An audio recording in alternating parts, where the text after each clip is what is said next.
চিরদিন রূপমকে একটা চাকরি দিই, যে কোনো কাজ, পিওনের কাজ হলেও চলবে। তমালবাবু ফোন তুললেন। ফোনের অন্য প্রান্তে যারা কথা বলে তাদের যেহেতু দেখা যায় না, সুতরাং তারা দূরে।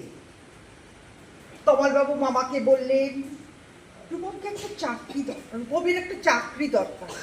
মামা বললেন কাকাকে, কাকা বললেন জ্যাঠাকে, জ্যাঠা বললেন বাতাসকে। মানুষ জানবে একরকম, কিন্তু বাতাস জানবে।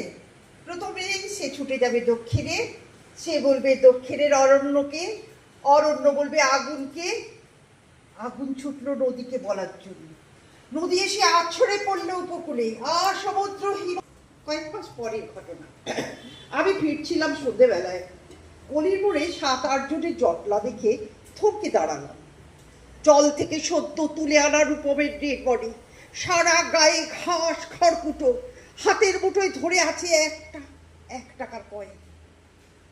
পাবলিক বুথ থেকে কাউকে ফোন করতে চেয়েছিল কি রূপম? ভারত সরকারের 1 টাকার কয়েনের দিকে আমার চোখ। সারা গায়ে সবুজ ঘাস, না না ঘাস নয়, অক্ষর। এমএ পাস করতে একটা ছেলেকে যত অক্ষর পড়তে হয়, সেই সমস্ত ব্যর্থ অক্ষর ও সারা গায়ে লেগে আছে। একটা ছেলেকে কেন আপনারা পড়ান? কোন আল্লাদে 8খানা বিশ্ববিদ্যালয় বানিয়েছেন? তুলে দিন। এই কথাগুলো বলবো বলে ফোন তুললাম পবিত্র সকালে। ফোন বেজেই চললো, বেজেই চললো। 20 বছর ধরে ওই ফোন বেজে চলেছে, আর 20 বছর বাজবে। বাতাস বলছে অরণ্যকে, অরণ্য চলেছে নদীর দিকে।